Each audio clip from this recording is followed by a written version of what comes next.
of first act of the birthday party is set in the living room of the boarding house, or the seaside boarding house, which is owned by Bowles, that is Meg Bowles and Petey Bowles. Now it's the morning time.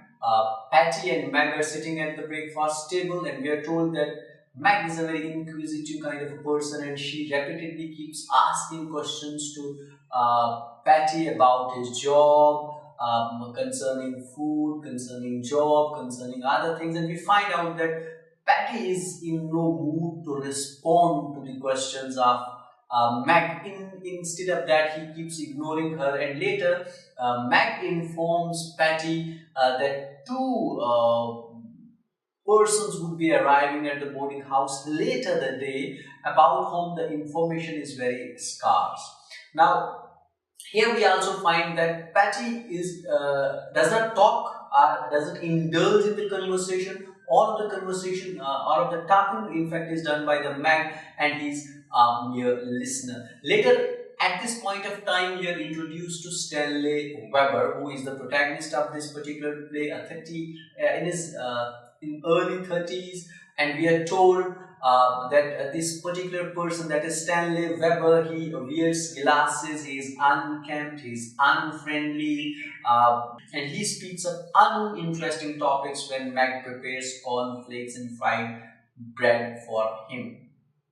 Now, when we are introduced to this person, that is Stanley Weber, after introduction of Stanley Weber, we find that Petey leaves the home, and suddenly the environment in the home, which was not that good up to that point, turns quite romantic. Meg starts flirting with Stanley, who jokingly calls her a scullent while criticizing her housework. And then we find that Meg exits, and there is an entry of another character, Lulu, a woman who is in her early 20s.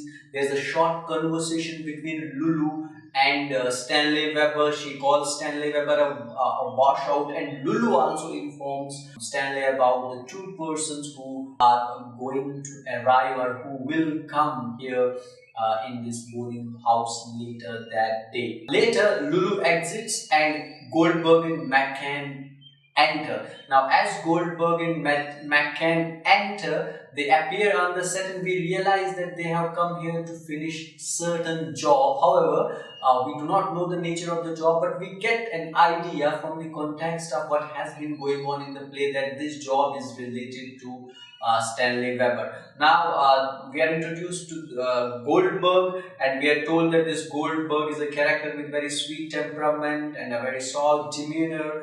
Meg feels comfortable in his company. Now, the moment he appears on the set, he starts asking questions about Stanley Weber to Meg, and Meg gives him detailed information about this guy Stanley Weber. She tells him that he was a pianist, but later he had to give up this hobby or this job of his, and she rather also reveals to Goldberg that today is the birthday of Stanley Weber, and we may be having a party later in the day. Now, here the scene finishes, and later we have another encounter between Stanley Weber and Meg informs Stanley Weber that the two unknown guests have arrived, and she tells him the names of these two persons, Goldberg and MecCan, and we find that Stanley Weber becomes slightly upset at hearing the name of Goldberg. Now, that was the first act of the play Birthday Party, where we have no significant development of the plot, but what is important in this act from the play is that all the characters are introduced to us. We are introduced to Meg, we are introduced to Petey, we are introduced to Lulu, we are introduced to Stanley Weber, and also to Goldberg and MecCan. All the characters appear in this act. No character is left, and we are also told about two things which would develop the plot further in second act and third act. One, that this Goldberg and MecCan, they have come here for some job, and that job happens to be related to Stanley Weber, and there is a birthday and this birthday is again of Stanley Weber. There would be a party, and the birthday party would again be of Stanley Weber. So what we find from this act of birthday party is that the whole story of the play is surrounding around Stanley Weber. We also get an information that the relationship between Meg and Petey is not that good.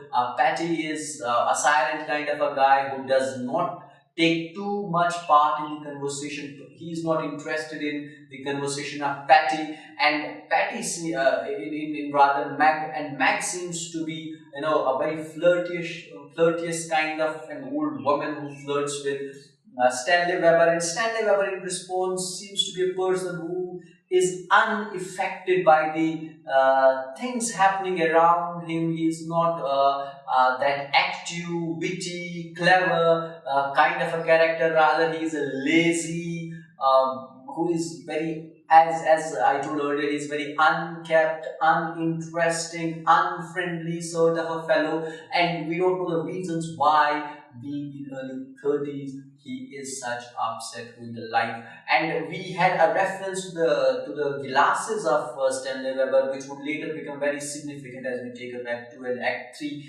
that Stanley Weber wears glasses. And another thing that we knew from this act was that when Dermot McCann and Goldberg were introduced to Stanley Weber was highly upset by listening the name of Stanley Weber. Now that was the story from first act.